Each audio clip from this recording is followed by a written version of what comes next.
nshimye igitondo cy'umunsi d'être dans la présence de Dieu. Kuba imbere y'Imana. Je remercie l'officiant du jour Kandi nshimiye wayoboye gahunda.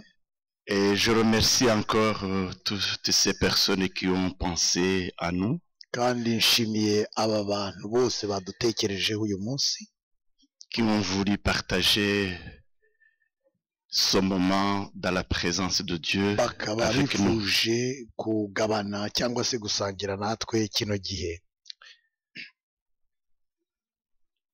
Pour racheter le temps, kugira ngo tudatinda, j'aimerais directement cibler le message du jour. Nshaka guhita ndasa ku ntego kugira ngo mvuge ku butumwa bw'uyu munsi. Si nous reste quelques minutes, peut-être on va le faire autrement. Kuko hasigaye iminota mike, ubwo rero turagerageza kubikora. Si nous reste quelques minutes. Nihaza kugira ikindi gihe gisigara turaza kugira icyo dukora. Que le Seigneur soit béni. Il y a aussi la lumière ici. Imana yavuga icyubahiro ko ndi kubona n'urumuri hano. J'ai essayé d'intituler le message du jour. Nagerageje guha umutwe w'ikigisho cy'uyu munsi. Chercher le titre, ça m'a vraiment été difficile. Mais j'ai préparé le message et après j'ai essayé de bricoler pour trouver le titre. Voilà, c'est tout. Mais l'essentiel est que j'avais le message. Et j'ai essayé d'intituler le message comme suit. Ouvre ton cœur pour Jésus, il ouvre le ciel pour toi. Amen. Amen. Si tu ouvres ton cœur pour Jésus, lui aussi il va ouvrir le ciel pour toi. Amen. Amen. Et le premier verset c'est Jean 4:10.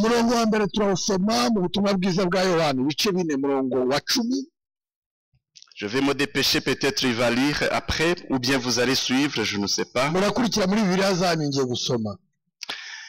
C'est Jésus lui répondit, si tu connaissais le don de Dieu et qui est celui qui te dit, donne-moi à boire, tu lui aurais toi-même demandé à boire et il t'aurait donné de l'eau vive.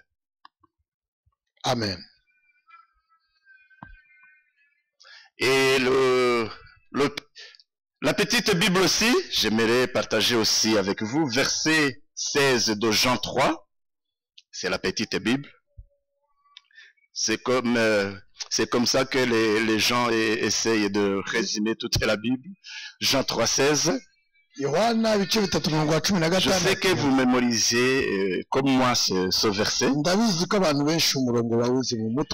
Dieu a tant aimé le monde qu'il a donné son Fils unique, en fait que quiconque croit en lui ne périsse point, ne périsse pas, mais qu'il ait la vie éternelle. Amen. Amen.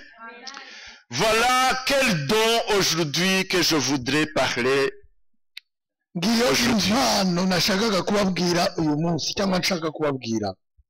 le savez vous tous, il y a plus de 2000 ans, des étrangers sont venus de l'Est vers Jérusalem à cause de cette bonne nouvelle. Mais de cette bonne nouvelle que nous avons reçue, aujourd'hui nous n'attendons pas Jésus qui va naître ou bien qui est né, qui est à Jérusalem. Sans tarder, nous le savons, il est à droite du Père, il est le roi. Amen. Et la Bible nous dit, il intercède en faveur de son Église. Mais de cette nouvelle à l'époque, cette question a perturbé beaucoup de gens. iki kibazo cyagoye abantu cyane. Où est le roi des Juifs qui a été mis au monde? Mbese ni hehe turabona umwami batangaje ugomba kuvuka? Où est le roi des Juifs Uwo mwami w'abayuda ari hehe? qui a été mis au monde? Washyizwe mu isi, Qui est né? wavutse, Où est-ce qu'il est? arahagana he? Devant Hérode, Mbere ya Herode, vraiment, je pense que les pinceaux se sont mélangés. Ils commençaient à trembler. yatangiye kugira ubwoba. Je sais que je suis le roi. Ndabizi ko ndi umwami. Et on me dit qu'il y a un autre roi des Juifs qui est né. None bari kumbwira ngo hari undi mwami Alors w'Abayuda que je suis le wavutse. roi qui règne sur les Juifs aussi. ari Donc, jyewe mwami w'Abayuda Donc, utegeka. il y a quelqu'un qui va me remplacer ou bien qui va prendre ma place. hari umuntu ushaka kumfatira umwanya. C'est Matthieu qui le dit en Matthieu chapitre 2, verset 1 à 2. iyo ibice bibiri umurongo wa kabiri abivuga neza. Pour bien préciser, aravuga ngo Jésus étant né à Bethléem, Yesu nk'uko avukiye i en Betelehemu Judée, muri Yudeya au temps du roi Hérode. mu gihe cya Herode. Voici des mages d'Orient arrivèrent à Jérusalem nuko ngo haza abami bavuye iburengerazuba baza et kumuramya. dirent, baravuga ngo où est le roi des Juifs qui vient de naître? ni he twabona umwami Car nous avons vu son étoile twabonye inyenyeri ye en Orient iburengerazuba et nous sommes venus pour l'adorer. kandi twaje kumuhimbaza. J'ai souligné les deux mots. Peut-être j'allais souligner chaque mot, mais j'ai préféré de souligner naciye deux mots. akarongo ku magambo abiri. Nous avons vu son étoile. twabonye inyenyeri ye. Sa naissance est extraordinaire. ni ukuvuga ngo kuvuka kwe ntigushidikanywaho.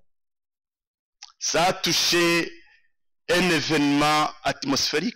ni ukuvuga ngo byakwirakwiye hose. Même le ciel a prouvé la naissance de notre ijuru Seigneur. rirahamya ko umwami yavutse. Il y a un étoile qui désigne la naissance de notre Seigneur. inyenyeri iratambuka yerekana uko On kuvuka nous kwe. dit qu'à l'époque, il y avait des savants mu gihe cya kera ngo qui hariho connaissaient, qui avaient la sagesse d'exprimer ou bien de signifier les étoiles qui passaient. bafite ubwenge bwo gusobanura. Mais à l'époque là, à l'époque bien précise, byari bikomeye. à cette époque bien précise, ariko muri icyo gihe cya on Yesu dit, ah, cette étoile baravuga ngo iriya nyenyeri nous montre, nous prouve la naissance de Jésus. iradwishurira kandi igahamya Alléluia. kwa Yesu. Et qu'est-ce qu'ils ont pris comme décision? hanyuma bafata uwe Pour mwanzuro connaître là où il est né, kugira ngo bamenye aho nous yavutse. devons suivre cette baravuga étoile. bati twe turayikurikira. Mais pourquoi ils n'ont pas pu arriver directement là où se trouvait Jésus? ikibazo ni iki? kuki batageze aho umwami yavukiye kandi bayobowe n'iyo nyenyeri? Dans les pensées humaines, mu bitekerezo by'umwana w'umuntu le roi naissait au palais. umwami avukira ibwami nyine. Mais c'est pourquoi ils ont pris le chemin vers le palais de Hérode. bafata inzira yo kujya kwa Herode ibwami. Mais quand ils ont pris le chemin vers Hérode, bafashe inzira yo kujya ibwami kwa Herode. l'étoile n'y était plus. ya nyenyeri ntibongera Ils ne trouvaient plus l'étoile. ntibongera kubona ya Et c'est nyenyeri. pourquoi ils ont pu entrer au palais et poser la question au nuko roi même. bahitamo kwinjira rero kwa Herode baramubaza icyo kibazo. Mais avant de reprendre le chemin, ariko mbere y'uko basubira mu nzira, le roi Hérode est troublé. Herode umwami yagize ibibazo byinshi. Et même toute la ville ariko n'umurwa wose était troublé. nawe wari ufite ikibazo. Et voilà, c'est Hérode qui appelle les sages. hanyuma Herode ahamagara abanyabwenge. C'est Hérode qui appelle les grands sacrificateurs, Herode ahamagara abatambyi bakuru. les chroniqueurs. ahamagara bariya bazi gusobanura ibihishwe. Non, on dirait les secrétaires de l'époque abari bameze nk'abanditsi b'icyo qui gihe gardaient les Écritures. babikaga ibyanditswe by'icyo gihe. Il les posa la question. hanyuma abaza icyo kibazo. Est-ce que dans les saintes Écritures, abaza se mu byanditswe byera il y a vraiment un passage, ou bien là où c'est écrit qu'il y aura un roi des Juifs ahantu haba qui naîtra. handitse ko hari umwami w'abayuda uzavuka kugira ngo Il naîtra où? yaba yavukira heza. Sans rien tarder, ils ont dit, oui, c'est vrai, Hérode. Baramubwira Il bati faut que tu rero le saches. umwami Herode ukwiriye kubimenya, Le roi des Juifs, umwami w'abayuda il doit naître. agomba kuvuka Et c'est à Bethléem. kandi agomba kuvukira i Betelehemu. Amen. Amen, Amen. amen. Mais à l'époque, ariko muri icyo gihe les gens ne voudraient pas changer quoi que ce soit. abantu nta kintu bashaka guhindura, Économiquement, ils ne voudraient changer rien. mu butunzi bwabo nta kintu bashaka guhindura, La culture, le social, ils ne voudraient jamais changer. yaba ari umuco yaba ari mu buryo bwo gufashanya mu mibereho yabo ya buri munsi nta kintu bashaka guhindura, Et les habitants même n'étaient pas prêts à changer quelque kandi chose. n'abaturage b'icyo gihugu nta kintu bashaka guhindura. Et voilà que avec l'histoire de notre naissance, de la naissance de notre Seigneur, ariko kubwo amateka yo kuvuka k'umwami wacu Yesu Kristo, ils attendaient dire qu'il va changer les choses. bo bumvaga ko byanze bikunze agomba kuza agahindura ibintu byose, Alors qu'ils n'étaient pas prêts de changer les kandi choses. bo ku giti cyabo batiteguye guhinduka ku bwabo. Ça, c'est la première question qu'ils avaient. Icyo ni ikibazo gikomeye cyane. Et même parmi les gens d'aujourd'hui, c'est comme aujourd'hui. No mu isi ya none Les gens ne veulent pas changer de abantu grande chose. ntibashaka guhinduka, Économiquement, comment ils mu vivent, buryo babaho bwa buri munsi la vie bw'ubutunzi, sociale, ils ne veulent pas changer de abantu grande chose. ntibashaka guhinduka na gato. Mais Ariko si vous le voulez bien, niba mushaka, s'il arrive chez toi, il faut que les choses changent. niba Yesu yinjiye iwawe ibintu bigomba guhinduka.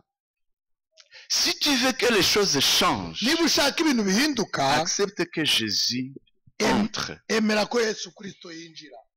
Ou bien si tu veux que les choses restent telles qu'ils sont, Niba ushaka ibintu biguma uko byari biri, ferme la porte funga urugi, et lui, il va rester derrière. nawe ye Et kwinjira, tu vas vivre comme tu veux. hanyuma ube uko ushaka. Et voilà, Hérode qui est tourmenté. Herode rero agira ikibazo. Je ne veux pas que quelqu'un me détrône,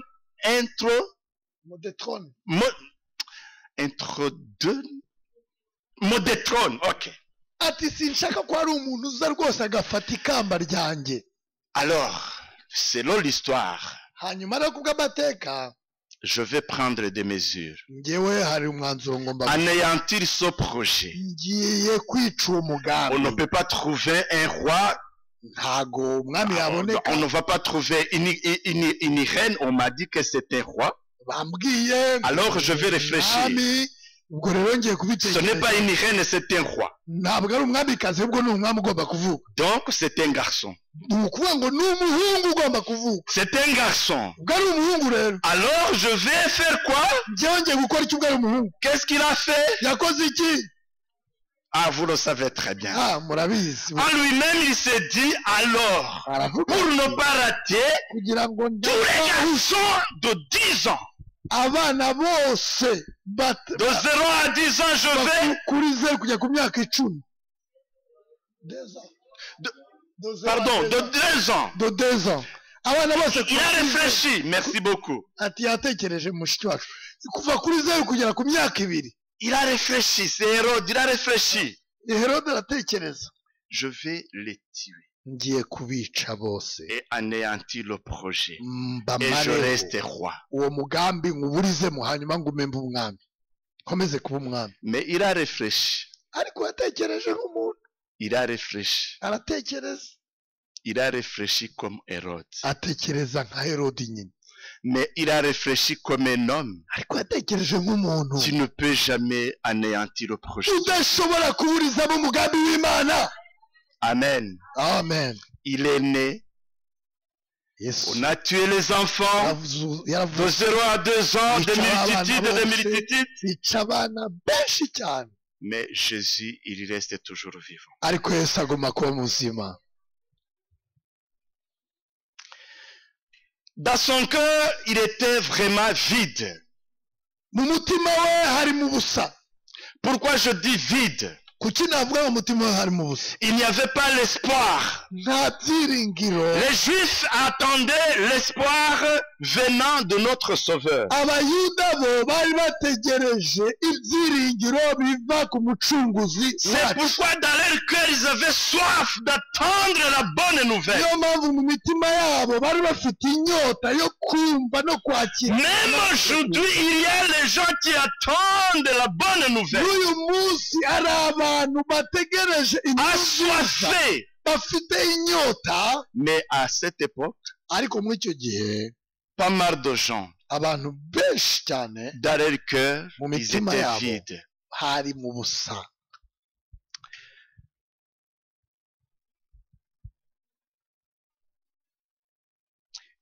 Aujourd'hui, Uyu munsi nous sommes en train d'échanger les cadeaux, vous le savez. turi kugenda dutangana za kado. Tu n'as pas reçu les cadeaux? Il y a quelqu'un qui dit, je n'ai pas reçu. Et le Seigneur a prévu aussi encore le beau cadeau. Ariko umwami yateguye kado nziza. Refusez le cadeau de Jésus. Kwanga kado ya Yesu. J'aimerais vous poser une question. Peut-être vous allez me comprendre. Ndashaka kubabaza ikibazo kimwe wenda muri bunyumve. Je toque devant la porte chez Innocent Ndakomanga kwa mwene data Innocent. et j'amène le cadeau. Hanyuma nkagenda njyanye kado, Et je lui présente mon cadeau. nkamuha kado yanjye. Et à ma présence, il me dit, je ne veux pas ton cadeau. Hanyuma akambwira ati kado yawe ntayo nshaka. Byagenda Qu'est-ce que vous pensez? mubitekerejeho gute? Comment puis-je Ari nkawe rentrer? byagenda gute? Je rentre comment? Njyewe nzataha ameze gute? Triste. Chagriné, triste, c'est trop faible. Vous Blessé savez, aussi. Ah, ok. c'est pourquoi je voudrais utiliser ce mot. Refuser le cadeau de Dieu, c'est insulter Dieu. Kwanga impano y'Imana, njyewe navuga ngo ni ugutuka Imana. Refuser Jésus, c'est insulter Dieu. Kwanga Yesu ni ugutuka Imana. C'est pour te dire, toi qui te dis, non, ce n'est pas nécessaire. Je peux accompagner les autres à l'église, mais recevoir Jésus comme mon Seigneur et Sauveur, je pense que ce n'est pas vraiment Niyo mpamvu kenshi nécessaire. ujya wibwira ngo njye najya mu rusengero nk'abandi ngaherekeza abandi ngo ariko kwakira umwami n'umucunguzi wanjye ngo ntabwo ari ngombwa cyane. Tu insultes Dieu. Nakubwira ngo waba uri gutuka Imana. Revenons alors Reka tugaruke aho twari. sur notre voie. Le cadeau a été donné. Impano yaratanzwe. Et ça m'a fort étonné quand Jésus disait à cette femme qui était à la puits, à la source, Niwo wa murongo twasomye muri Yohana ibice 4, ubwo Yesu yabwiraga uriya mugore ku hariya ku mazi. si tu savais le don, Ngo niba wari uzi impano y'Imana, si tu savais le don, iyaba wari uzi impano y'Imana, moi je te demande l'eau. njyewe ndi kugusaba amazi. Si tu savais ce que je possède Iyaba wari uzi ibyo pour en faire l'échange, kugira ngo et que tu duhinduranye, me demandes toi aussi l'eau vive. nawe ukanyaka amazi y'ubugingo. Amen. Amen. C'est Jésus qui se présente ici devant cette femme. Yesu uri imbere y'uyu mugore. C'est Jésus qui se présente devant moi aujourd'hui. Yesu uri imbere yanjye uyu munsi. Ne le cherchez pas dans les tables. N'umushakire Mais il te kure. dit, je t'amène le don. Arakubwira ngo ndakuzanira impano Et c'est l'eau vive. kandi ni amazi Et y'ubugingo. avec cette eau vive, Kandi amazi n'aura y'ubugingo plus soif. ntabwo uzongera kugira inyota ukundi. Haleluya. Alléluia. Amen. Ça a changé toutes mes pensées. Byahinduye ibitekerezo byanjye. Des fois, nous sommes peur. Kenshi tuba dufite ubwoba, Mais quand Jésus te rassure, ariko Yesu Kristo iyo ça te donne aguhaye assurance, un nouveau départ. bituma ugira undi mwanzuro wo gutangira bushyashya. Tu recommences avec beaucoup de force. Ubuzima bushyashya ukabutangirana n'izindi mbaraga. Le verset 30 à 32, Luc chapitre 1. umurongo wa 30 n'umurongo 31 kuri Avançons Luka progressivement. igice cya mbere. L'ange dit à Marie, Umumarayika rero abwira Mariya ati tu enfanteras un uzabyara fils. umwana w'umuhungu, Tu enfanteras un fils. uzabyara umwana w'umuhungu Et tu l'appelleras le nom de Jésus. kandi uzamwita izina rya Yesu. Il y sera grand Azaba umuntu ukomeye, et sera appelé le fils du Très-Haut. azitwa umwana w'isumba byose. Je ne retourne plus derrière. Ntabwo nsubira inyuma, Le fils est déjà né. umwana yaravutse. Mais de ce verset, je me suis posé cette question. Kubw'uyu murongo nibajije ikindi kibazo. Est-ce qu'il est grand dans ma vie? Mbese Yesu ni ukomeye mu bugingo bwanjye? Est-ce que Jésus est grand dans ta vie? Yesu uramufata nk'umuntu ukomeye mu buzima bwawe?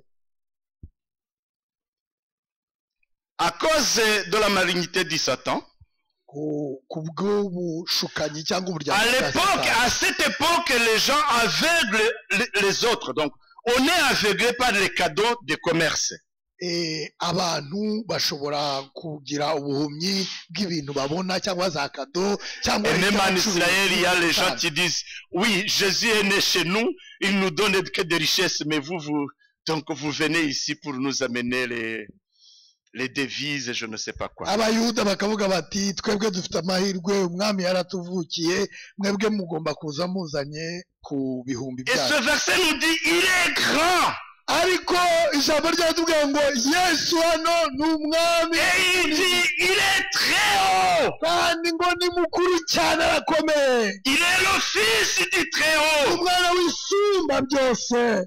Est-ce qu'il est dans mon cœur? Mbese mu mutima wanjye niko ari, niko Mes mufata. pensées m'ont amené quand Jésus était devant Jean le jour du baptême, de Ibitekerezo son byanjye baptême. byanjyanye hamwe Yesu yabatizwaga imbere ya Yohana. Après que Jésus soit baptisé par Jean-Baptiste, Yesu amaze kubatizwa na Yohana, les gens qui étaient là abantu bari entendirent une voix haute bumva ijwi au ciel, une voix d'un ange qui dit, ijwi rya marayika rivuga ngo le voici, c'est mon fils bien-aimé. Le voici, c'est mon fils bien-aimé. umwana wanjye nkunda cyane, Alléluia. ndamwishimira, Obéissez-les. mumwumvire. C'est le fils du Très-Haut. Ni umwana w'isumba byose. Et je progresse petit à petit. Ndakomeza buhoro buhoro. Pourquoi c'est une bonne nouvelle? Kuki ari ubutumwa bwiza La naissance de Jésus-Christ. kuvuga kwa Yesu? Nous commémorons sa naissance. Pourquoi c'est une bonne nouvelle? Kuki twebwe twizihiza kuza? Quand j'étais assis là-bas, je me disais, je vais donner un devoir à chacun. Nicaye hariya ndi kuvuga ngo ndi butange umukoro. Pour que chacun dise, je pense que vous allez le faire. Merci Seigneur parce que tu es mon Seigneur, tu es mon Sauveur. Urakoze mwami kuko uri umwami n'umucunguzi Il wanjye. est chez toi. Ese niko biri muri wowe? Niko Uyu mwanya wabihamya. niko Tu peux le confesser. wabihamya? Ubu nona. Amen. Amen. Je vais donner ce devoir. C'est Mbahaye très important. uwo mukoro. Mushiki wanjye hera aho ngaho dukomeze. Ndagushimye mwami kuko uri umucunguzi wanjye, uri umucunguzi w'ubugingo bwanjye. Dis Seigneur merci parce que tu es mon Seigneur et Vuga cyane. mon Sauveur. Amen. Komeza. Ndagushimye mwami kuri umucunguzi wanjye.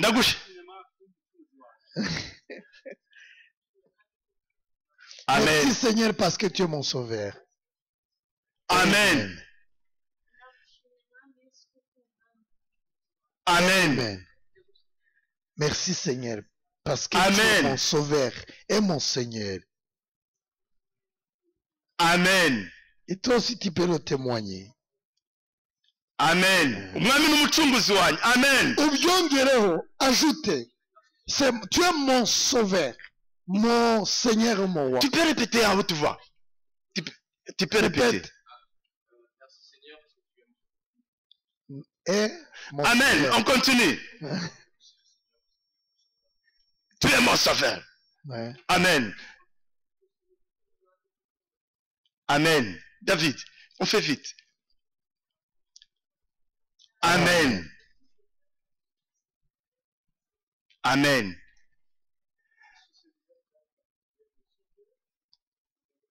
Amen.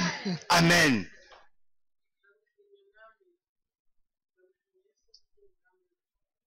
Amen. Amen. Amen. Amen.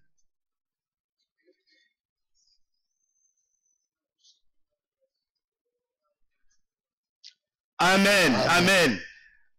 Tu peux le témoigner toi aussi. Merci parce que tu es Amen. mon Seigneur et mon Sauveur et mon Roi. Amen. Iyo haguruka byari kuba ari byiza. Amen. Amen. Bosco. Amen. Tu es mon Sauveur, le Sauveur de ma vie. Amen. Amen. Le Seigneur est le Sauveur de ma vie. Déborah.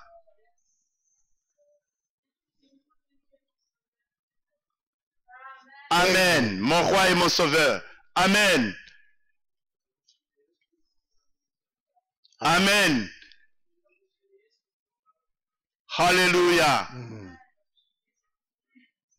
Hallelujah. Hallelujah. Amen.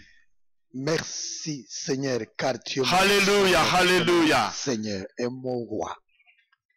Hallelujah. Hallelujah. Merci Seigneur. Hallelujah. Hallelujah. Amen. Merci Seigneur. Hallelujah. Hallelujah. Amen. Hallelujah.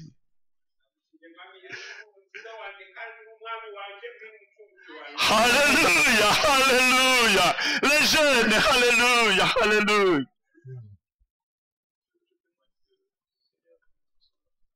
Amen. Hallelujah. Hallelujah.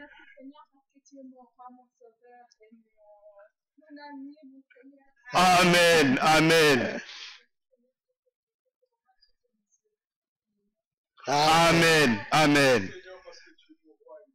Amen. Merci Seigneur. Amen. Amen. Amen. Tu es mon roi et mon sauveur. Alléluia. Alléluia. Amen. Amen. Amen. Amen. Alléluia. Amen.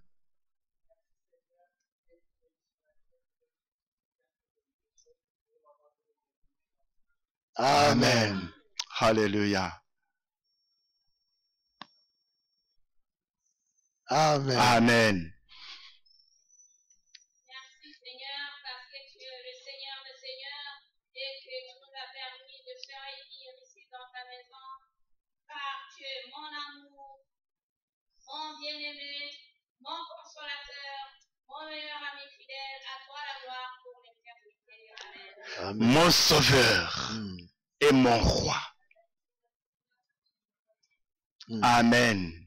Amen. Amen. Amen. Yesu. Amen. Hallelujah. Amen. Hallelujah. Hallelujah. Amen. Hallelujah. Amen. Amen.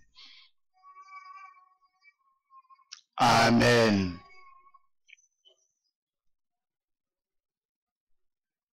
Hallelujah. Hallelujah.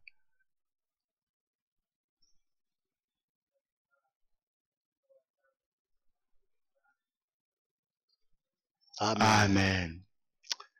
Oui, Seigneur Jésus, tu es mon sauveur et Alléluia. tu es mon roi dans ma vie.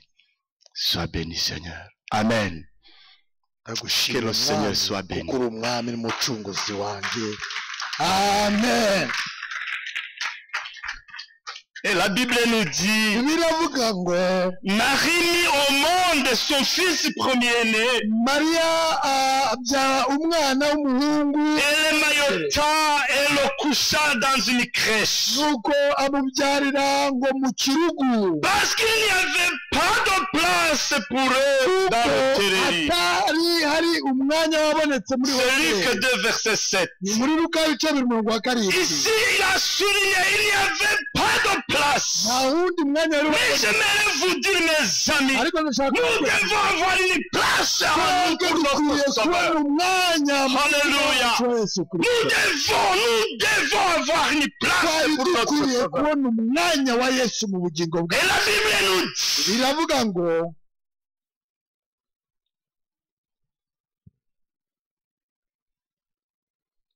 il n'y avait pas de place. nta mwanya wari uhari Et Marie, hanyuma Mariya émaillotant Jésus, ajyana umwana Yesu aramukuza aramufubika dans le mangeoire, amushyira mu kiraro parce qu'il n'y avait pas de place dans l'hôtellerie. kuko nta mwanya wari wabonetse mu mahoteli y'icyo gihe. Aujourd'hui, Jésus n'a pas de place dans de grandes institutions. Yesu nta mwanya bamuha mu butegetsi bukomeye, Les grandes autorités n'ont pas de place. abategetsi ntibamuha umwanya, Mais merci Dieu dans tes plats. ariko urakoze mwami mu migambi Tu as accepté que Jésus naisse dans cette condition yemera ko Yesu yavutse muri abo pour que même les faibles aient l'accès kugira à ngo lui. n'abakene bashobore kumugeraho. S'il naissait dans un hôtel, Yavukira muri hoteli, les pauvres n'allaient pas trouver les moyens pour aller. abakene ntibari gushobora kuza L'accéder. kumureba. Mais dans le plan de Dieu, Ariko mu migambi y'Imana, avec cette humilité, kuko guca bugufi tout le monde a l'accès. umuntu wese yemererwa kugera, Et les grandes autorités, quand ils s'humilient, ils trouvent Jésus. n'abategetsi iyo baciye bugufi bashobora kubona Yesu. La formule à l'envers. Formule igahinduka. Ce n'est pas qu'il faut aller chez le grand roi. Il faut que le grand roi s'humilie pour trouver Jésus. N'umutegetsi cyangwa umwami Pas la formule divine. bukwiriye gupfukamira umwami Yesu Pas la formule divine. ku bwa C'est formule, pas l'humilité. kubwo guca bugufi. Et je vous ai dit ceci. Kandi nababwiye Si vous acceptez d'ouvrir vos portes, nimwemera mugakingura imitima yanyu, lui aussi, il va ouvrir la porte du ciel. nawe azapfa afungura. Même aujourd'hui, même maintenant, N'uyu mwanya si tu ouvres ton cœur, il ouvre le ciel pour toi. afungura ijuru ku bwawe. Parce que Haleluya. la Bible nous dit, il n'est plus un enfant. Ngo Il est le roi. ni umwami. Et la Bible nous dit, Biravuga ngo aucun des anges que Dieu a dit, voici mon enfant. nta mumarayika n'umwe Imana yigeze ibwira ngo wowe uri umwana wawe. Mais pour lui, il a dit, voici mon fils. Ariko ku bwa Yesu iravuga ngo dore uri umwana wanjye, Et il lui a tout donné. kandi ngo amuha byose. Et la Bible nous dit, c'est Jésus qui parle. Yesu aravuga ngo N'ayez pas peur, mes enfants. ntimugire ubwoba bana banjye, Vous qui croyez en moi, mwebwe n'ayez munyere, pas peur. ntimutinye. Alléluia, j'ai vaincu le monde. Amen. Ko natsinze isi. Alléluia. Amen. Il sera grand. Ngo azaba umuntu ukomeye. Il est grand. Ni umuntu ukomeye. Il est le fils du Ni Très-Haut. umwana w'isumba ryose. Et quand on le parle, ne minimisez pas ces mots. Kandi niba tubivuga ntimugasuzugure. Il est le fils du Très-Haut. Umwana w'isumba ryose. Et la Bible nous dit en Actes des Apôtres, chapitre 12, verset 4. mu byakozwe n'ibice 12, On peut projeter ce verset. ahari bashobora kudushyiraho mu Actes murongo. des Apôtres. Byakozwe n'intumwa 14. Non, 12, 4. umurongo wa 4.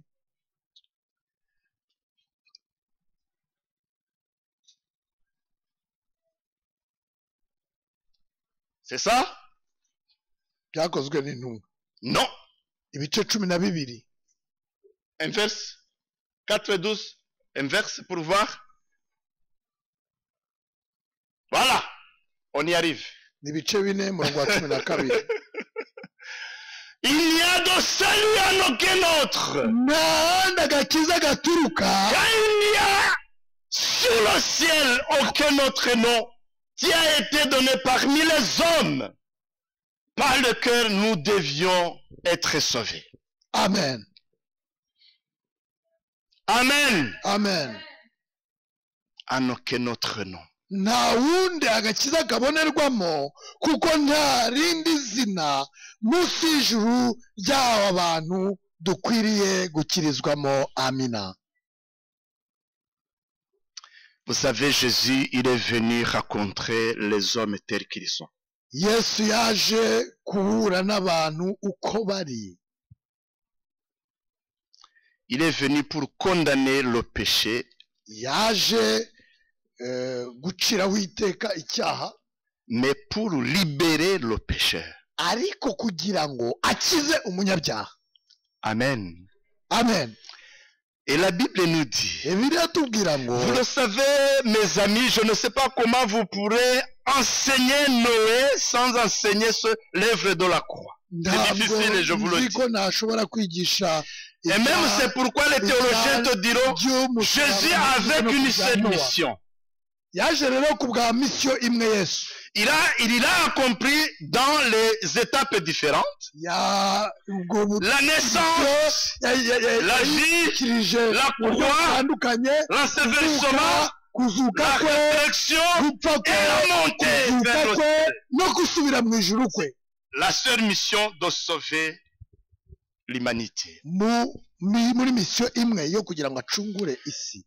Mais il y a des choses qui intriguent toujours l'homme. ariko hari ibintu bijya biyobera umuntu cyane. Nous l'acceptons, nous essayons de le comprendre, mais ça nous échappe. C'est un mystère. kaducika Mais un mystère par lequel des fois et de temps en temps nous expérimentons. kuko ari ubwiru rimwe na rimwe kugira ngo dushobore kubisobanukirwa bikatugora. Nous l'expérimentons, mais nous ne le maîtrisons pas. rimwe na rimwe tukariramo Ce que Jésus a fait sur la croix, ibyo Yesu yakoze ku musaraba c'est incompréhensible. ntabwo wabyumvisha ubwenge bwawe. Nous le chantons, nous le disons dans la Bible. Et la Bible nous dit, ariko biravuga ngo, c'est une fois qu'une seule personne juste a été crucifiée. umwe wenyine, Un homme juste a été crucifié. watambwe w'igitambo, Il a été crucifié étant juste, arabambwa kandi mais à cause de mon injustice, de mes péchés. ibyaha byanjye. Et de là, nous avons trouvé le pardon. aho rero niho twabonye amahoro, tubona kubabarirwa. Amen. amen. Ça, c'est le pardon.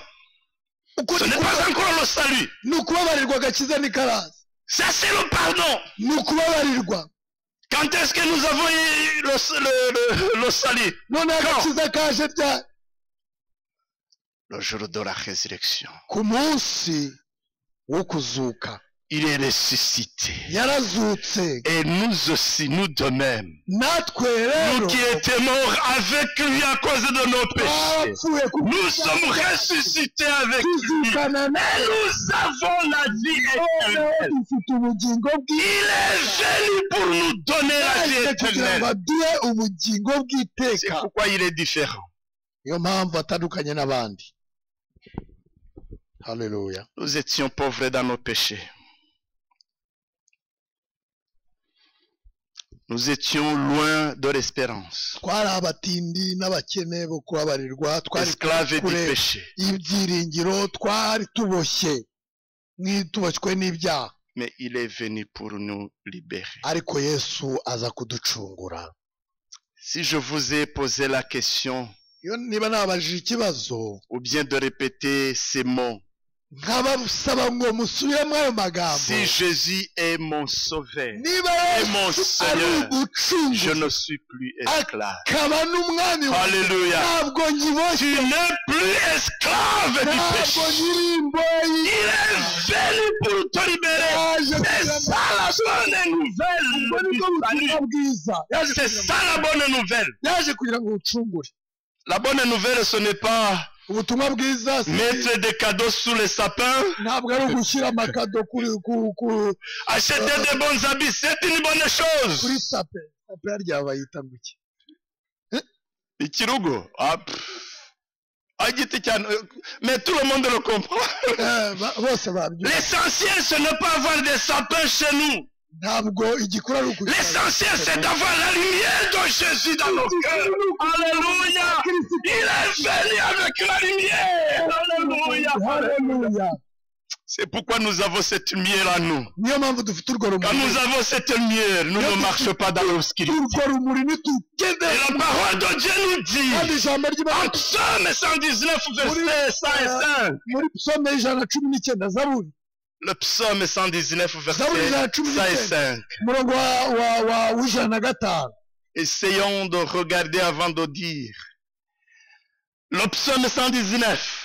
Ta parole est une lampe à mes pieds. kandi ijambo Est une lumière sur mon sentier. ry'ibirenge byanjye. Amen. amen. Vous qui avez peur, mwebwe abantu bafite ubwoba la Bible nous dit ne crains point. ntimutinye. Cela ne veut pas dire qu'il n'y aura plus des obstacles, des problèmes. ibyo ntibikuraho yuko hashobora kubonekaho ibibazo n'ibigeragezo, Mais si notre Sauveur ariko niba et Seigneur est notre roi dans nos vies, ari umwami mu c'est lui qui gère la situation. we uzajera ibyo Quand il parle même les we tempêtes. uzarwana n'ibyo bibazo uzatura. Alléluia.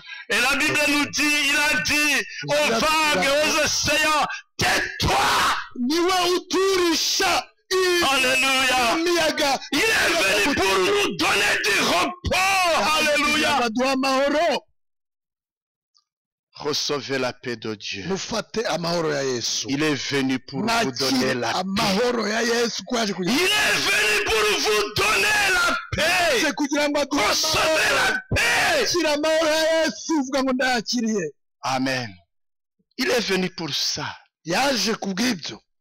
Des fois, il y a des vagues dans nos vies. hari igihe habaho imihengeri mu Des buzima bwacu. problèmes, je ne sais pas. ibibazo Des bikaba problèmes surgissent. ibibazo Mais comme il est Seigneur et Sauveur dans ma vie, quand il parle toutes choses obéissent, il dit calme-toi. kumvira C'est pourquoi il me dit chaque matin, akabwira buri gitondo oui, je te vois tourmenter Pierre, ngo ndakubona Petero mais ne urushye, crains point, ariko witinya je suis avec toi. kuko ndi kumwe. Alléluia! Il est avec les siens, parce que sa parole nous dit, je ne les délaisserai point, je ne les abandonnerai point. ntabwo nzabana Je suis avec namwe, vous. ahubwo nzabana namwe. Il est venu pour être avec nous. yaje kugira ngo abane natwe. Aujourd'hui, uyu munsi le Seigneur Jésus te demande encore une fois Yesu arongera kugusaba ngo de lui accorder une grande espace, umuhe umwanya mu bugingo bwawe, parce qu'il veut encore opérer. kandi umwanya munini kuko Église de Dieu, itorero ry'Imana donnez à Jésus une grande espace, tumuhe umwanya munini même dans son œuvre, dans son église. no mu murimo w'Imana. Accordez-lui une place, tumuhe umwanya munini parce qu'il est venu pour faire tumuhe uruhare des runini choses tangibles. kugira ngo aze kugira Il veut faire des choses aza gukora ibintu bifatika, tangibles. ibintu bigaragarira buri wese. Il veut le faire. ashaka kubikora, Il veut le faire dans ma vie. ashaka kubikora mu bugingo bwanjye. Il n'est pas venu pour dormir comme un bébé, non. ntabwo yaje kuryama Il n'est pas un bébé. nk'uruhinja, ntabwo ari uruhinja, Il est Seigneur. ari umwami. Alléluia. amen.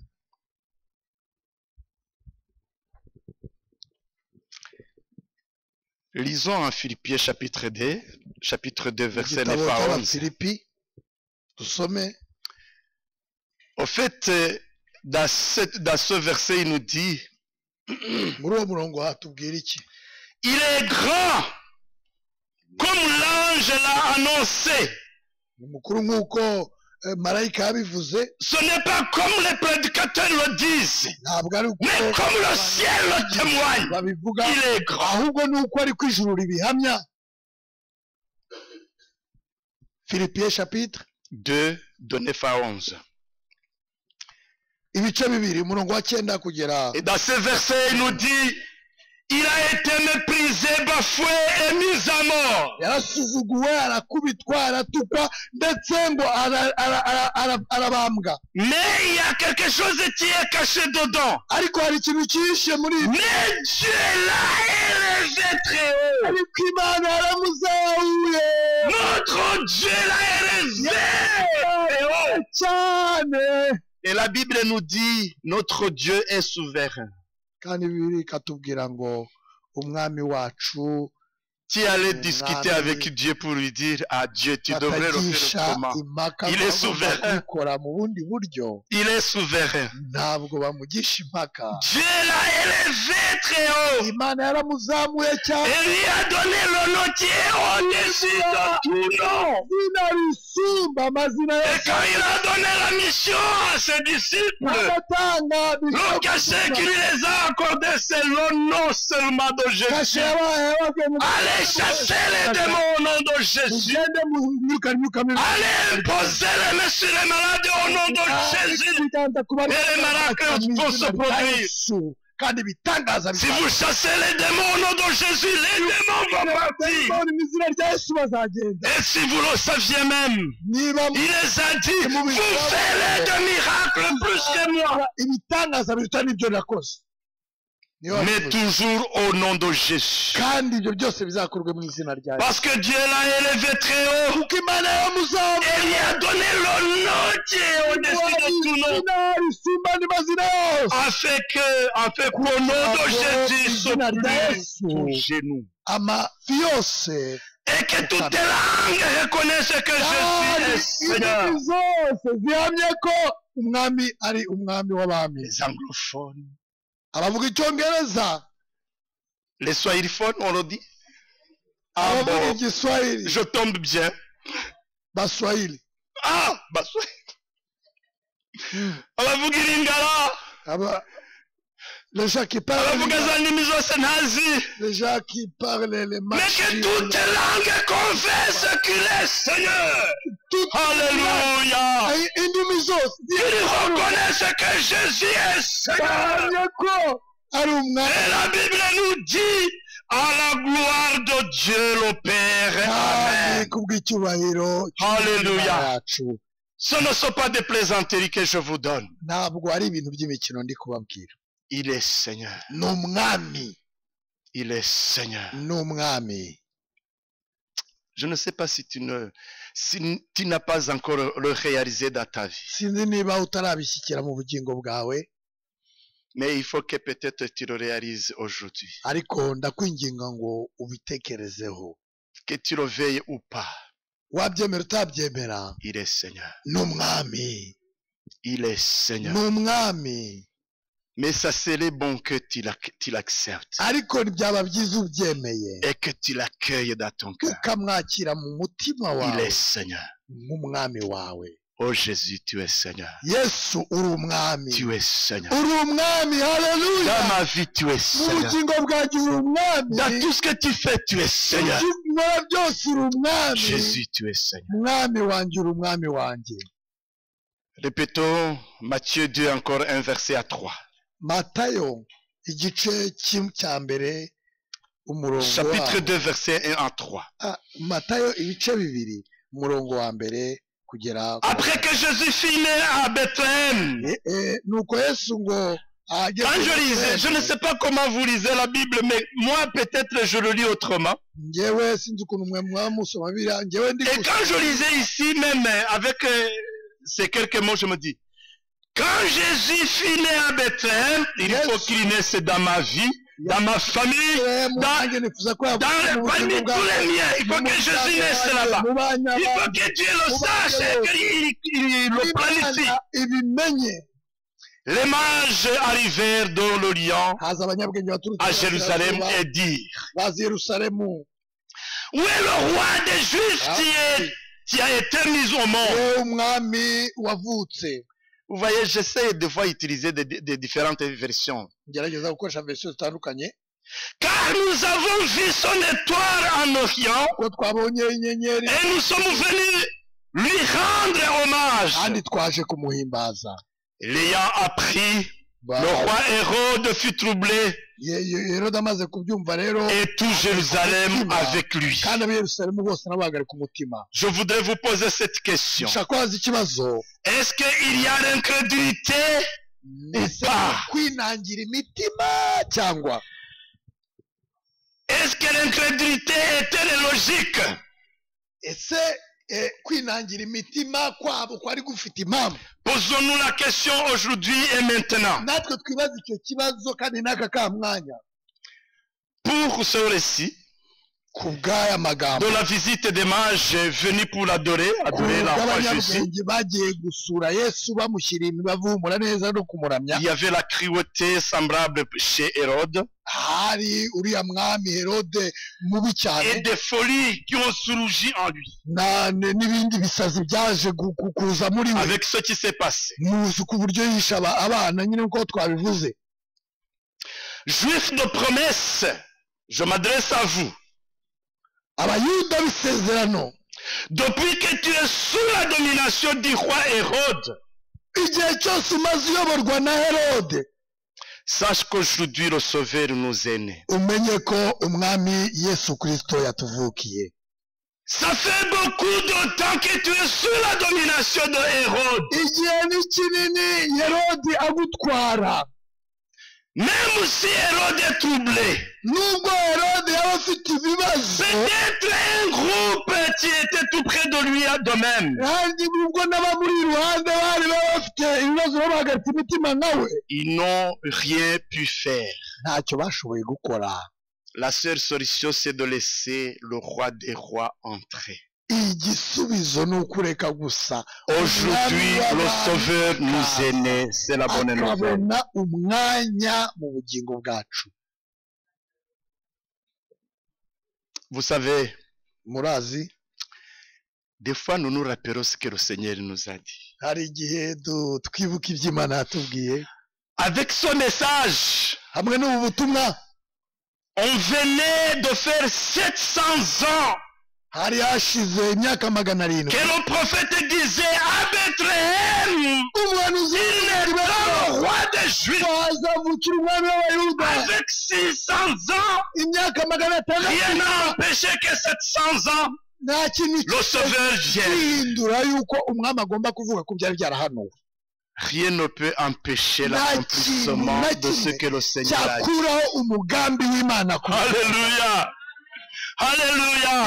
Amen. Ce n'est pas parce que ça fait beaucoup des années Ubwo hashize imyaka que myinshi ça peut faire un tremblement pour que le Seigneur n'accomplisse pas ses plans. icyo Imana yavuze ku Non. oya, La Bible nous dit, biratubwira au moment opportun, mu gihe au gikwiriye, moment opportun, Alléluia, le Seigneur va accomplir sa parole. isezerano rye kuri wowe, Il va accomplir sa parole kuri wowe, au moment opportun.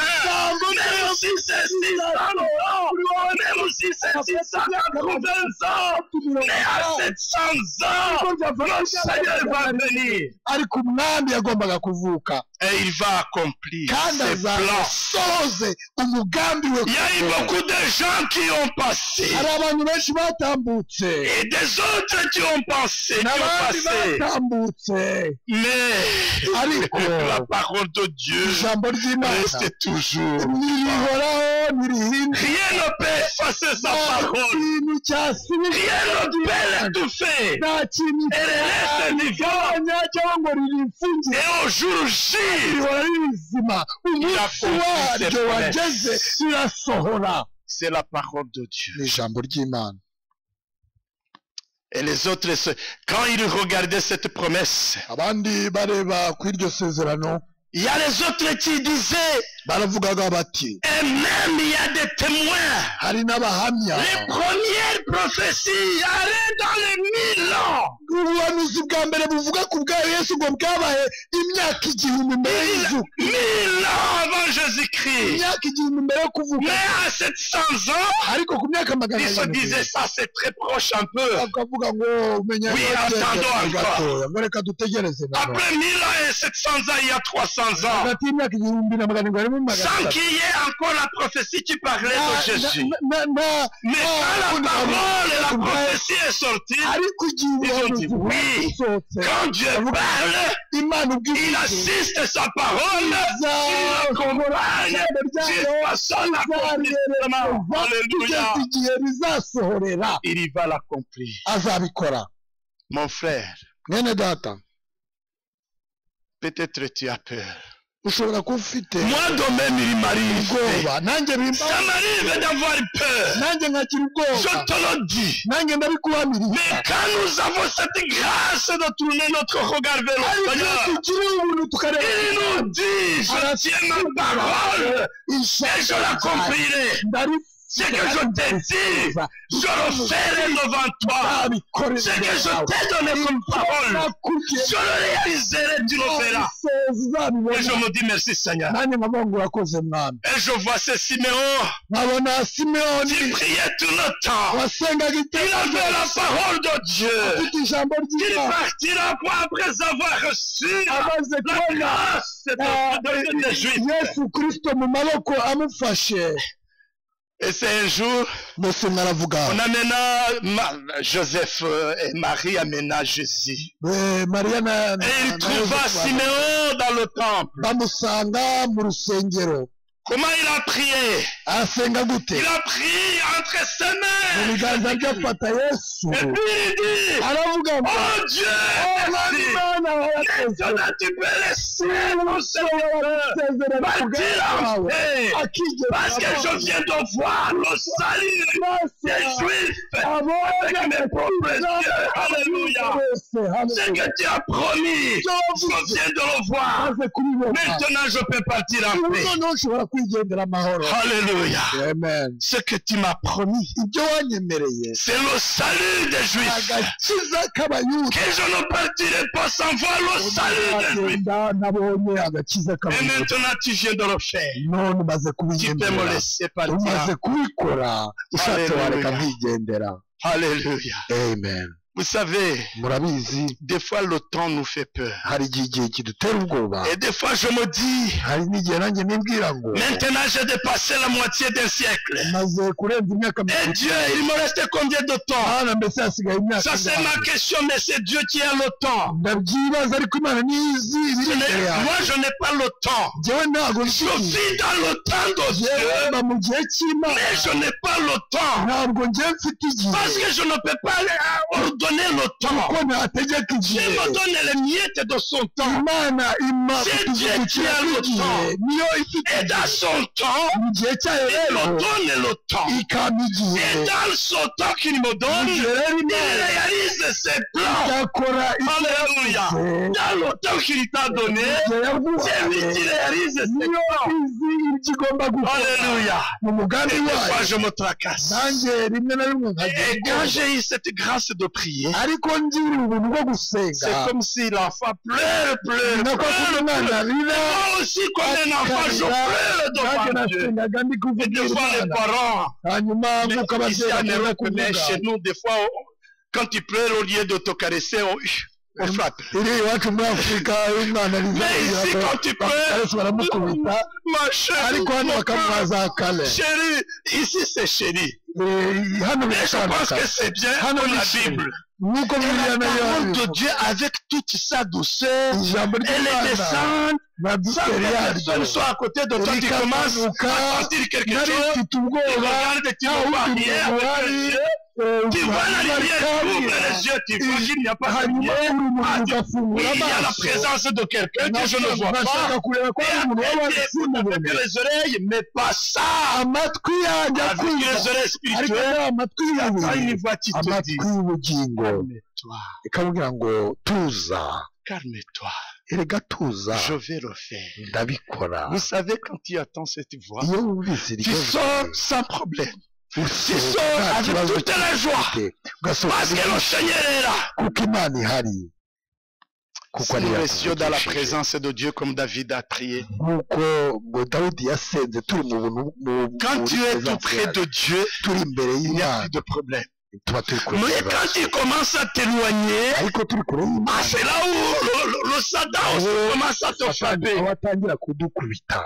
Revenez, Reka tugaruke ku Mana, revenez, tugaruke kuri Yesu, revenez mes chers amis. tugaruke imbere Peuple yawe. de Dieu, revenez Ubwoko sur lui. bw'Imana, tugaruke C'est là où vous allez gagner la paix. aho niho Et cette tuzabona assurance amahoro. qui dit, niho tuzabona n'ayez pas n'umutekano, peur. niho tuzumva Je na suis bya avec bintu tubwira ngo ntimutinye, ntimugire N'ayez pas ubwoba peur, je kuko suis ndi avec kumwe vous. namwe. Vous savez pourquoi il est venu? Muzi impamvu yaje? Pour assurer la sécurité des siens. Kugira ngo atange umutekano wabe, Alléluia. amahoro abe. Il assure la sécurité des siens. Atanga umutekano N'est-ce pas? kure, ntabwo mubyemera? Alléluia. Il nous donne son repos, il nous donne la paix. Aduha amahoro, akaduha umutuzo. S'il n'y a plus de paix, c'est le chantre qui a dit, s'il n'y a pas de paix dans ton cœur, regarde si tu es toujours à la source tout près de lui. Uririmbyi yaravuze ngo niba utagifite amahoro, urebe ku isoko. Ne cherchez pas la paix du monde. Wishaka amahoro y'isi. Le monde cherche à masquer et vous donner ce qu'on peut dire la paix. Ishaka mais ce n'est guhisha pas la no gutanga ingirwamahoro, ariko amahoro nyayo Il est venu pour nous donner la ni Yesu Kristo uyatanga. Et Jean 3, 31. Yohana ibice bitatu umurongo wa Vers la fin, cette fois-ci, je le dis. ubu ndi kurangiza noneho ndabivuga. C'est Jean qui dit, celui qui vient du ciel est au-dessus de tout. Uwavuye mu ijuru ari hejuru ya byose. Amen. Celui qui est en toi. Uri Il muri faut twe qu'il soit celui qui vient du ciel. agomba kuba uvuye Si mu tu ijuru. es le Seigneur que les prédicateurs prêchent, non, c'est faux. Ufite umwami Abigisha bavuga ku gusa. magambo, Non. ntabwo ibyo bihagije. Il faut que vous ayez le Seigneur qui est venu du ciel. Ushake umwami wavuye mu ijuru Alléluia. usumba byose. C'est pourquoi Jean a dit, Niyo mpamvu Yohana avuze ngo celui qui vient du ciel est au-dessus de tous. ari hejuru ya byose, hejuru ya bose. L'éternel notre Seigneur. Imana yacu, Il dit que ton nom est magnifique izina ryawe riratangaje. par toute la terre. C'est le psaume 8, verset 9. Muri Zaburi ibice 8 umurongo wa 9. Cherchons une petite place dans nos vies. Dushake umwanya mu bugingo bwacu. Ce que le Seigneur demande, c'est qu'une petite place. Icyo Imana idusaba ni ukwishakira umwanya mu bugingo bwacu. La question qui a été à l'époque de la naissance de Jésus-Christ, qui était flagrant, Ikibazo cyari gikomeye mu ivuka rya Yesu, c'est la place de Jésus. ni ikibazo cyo kubona aho agomba kuvukira. Où est la place de Jésus? None Yesu yaba he? Où est la place du roi des Juifs? Ni hehe umwami w'Abayuda yabona umwanya? On n'a pas trouvé de place. Ntabwo bashoboye kubona rero umwanya Et la wavukira. Bible nous dit, Bibiliya iratubwira en Luc 9, 58, Luka ibice 9:53 les renards ont des tanières, ingunzu zibona aho zirara, les oiseaux du ciel ont des nids, zikabona ibyari, mais le Fils de l'homme, ariko umwana w'umuntu, lui, le Fils de l'homme, umwana w'umuntu n'a pas eu de lieu où ngo yabuze reposer sa tête. aharambika umusaya, Où reposer sa tête. aho gusa arambika umusaya. Mes amis, je vous le dis, Ndabibwira bene data, même les clochards que nous voyons, n'aba barara ku mihanda, quand il meurt, on trouve la place. Quand il meurt, yapfuye bajya kumushyingura, on trouve la place. bamubonera umwanya. Alors, je ne vous dirai pas les riches. Ubwo rero sinababwira abakize bo iyo bapfuye uko bigenda. Mais à cette époque, les évangélistes ont écrit beaucoup de choses sur Jésus. Ariko muri icyo gihe abavugabutumwa bavuze byinshi kuri Yesu, Mais ils ont dit, il n'a pas trouvé même la place où reposer sa tête. ngo yabuze aho gusa arambika umusaya. Il cherche qu'une petite place. Yesu ashaka gusa umwanya mutoya. Ce n'est pas vrai. Ça serait mieux si tu lui donnes encore une grande espace parce qu'il est roi. Byaba byiza umuboneye umwanya munini kubera ko ari umwami. Mais cette place, cette petite place qui n'a pas été retrouvée à ce temps-là, ariko umuboneye n'umwanya muto utarabonetse muri icyo gihe twavuze, il se réjouirait avec toi. nabyo azabyishimira abane nawe. Soyez bénis, peuple de Dieu. Imana ibahe umugisha bene data. Trouvez le temps Reka dushakire de Yesu méditer encore kandi tubitekerezeho, et surtout cyane trouver cyane une place tubone umwanya avec lui. wa Yesu Kristo mu bugingo bwacu hamwe nawe. Amen. Amen. Alléluia.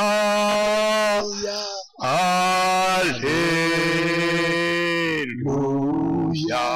Amen. Alléluia. Amen.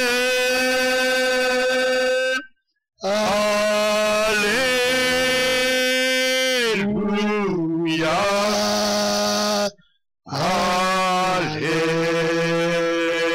Alléluia.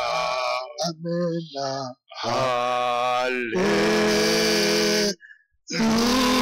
Alléluia.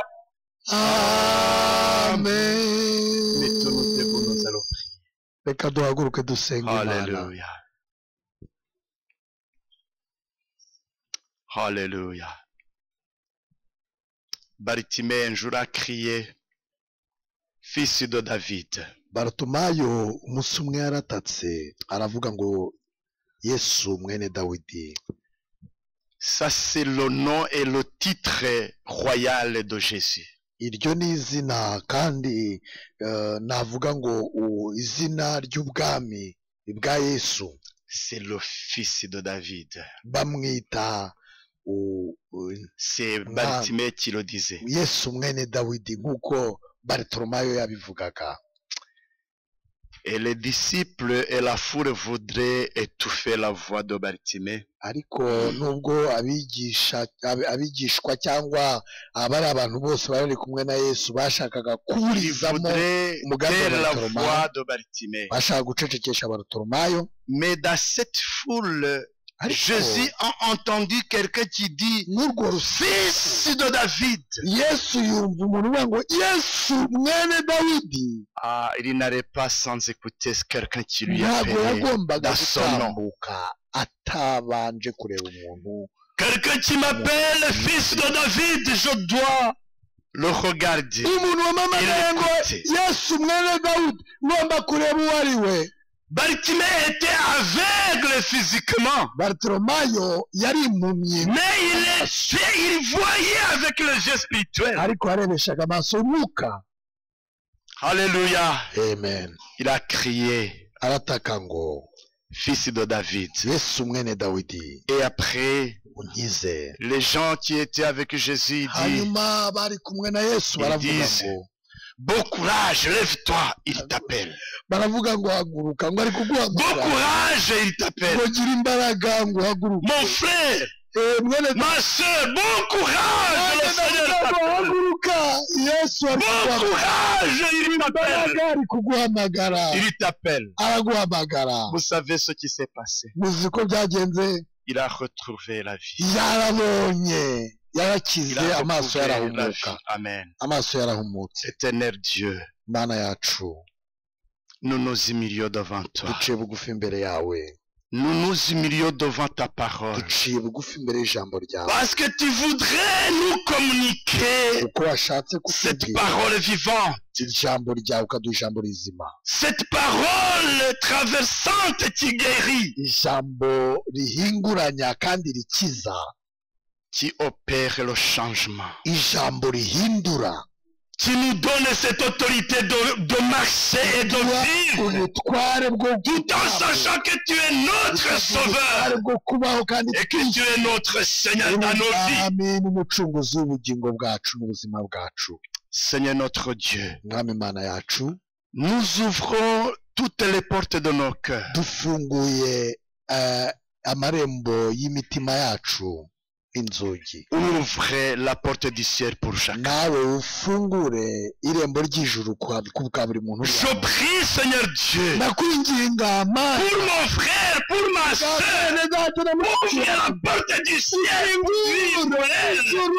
parce que nous voulons contempler kugira ngo ta dushobore gloire, kubona ubwiza te bwawe reconnaître que tu es Seigneur et Sauveur. kandi tukwemera nk'umwami n'umucunguzi wawe Donnez-nous ce cadeau à la fin de cette année, iyo mpano mwami au début de cette année qui arrive. kandi ku ntangiriro z'uyu mwaka ugiye gutangira Nous voulons, Seigneur notre Dieu, que tu élargisses notre temps spirituel. imbago mu buryo bw'umwuka Fais-le pour ta gloire dans nos vies. ubikore kubwo kugira ngo wubashe izina ryawe Tu es venu pour libérer les âmes. waje gukiza imitima Libère les we âmes. kukiza imitima iri hano Tu es venu pour guérir, Seigneur notre Dieu. mwami uburwayi Même aujourd'hui, guérir les malades qui sont de nous. n'izina rya yesu Ceux qui perdaient l'espoir, donne-leur l'espoir. bongere babibone Soutiens-les, Seigneur. wongere wuzurize Ceux qui ne voyaient plus l'issue de secours, ushoboze abantu bawe donnez-les encore la force et l'opportunité de continuer le voyage. ubushobozi bwo gukomeza iyi nzira Parce qu'il y a la sortie de secours. kuko tuzi yuko hari irembo ryo kunyuramo Je bénis ton église, papa. itorero ryawe ribona umugisha Je bénis chacun de nous. kandi mpesheje umugisha umwe muri twe Et je bénis chaque âme qui accueille cette kandi parole. umugisha umuntu wese wakirira ijambo Et de cette parole opère le changement. kubwira ijambo uhindura amateka yacu Et de cette parole bénis ton église. kubwira ijambo umugisha itorero ryawe De cette parole bénis nos foyers. kubwira ijambo umugisha ingo zacu Bénis nos voisins. umugisha abaturanyi bacu Bénis notre entourage, papa. umugisha abo tubana nabo bose Oh, Nous te hallelujah. bénissons, nous te louons. merci éternel Dieu Et du reste, Seigneur notre kandi Dieu, kubisigaye mwami honore ta parole dans la vie de ubahishe chacun. izina ryawe n'ijambo ryawe mu bugingo bwa buri umwe Au nom de Jésus que je prie. mu izina rya yesu Amen. amen Soyez bénis. imana ibahe umugisha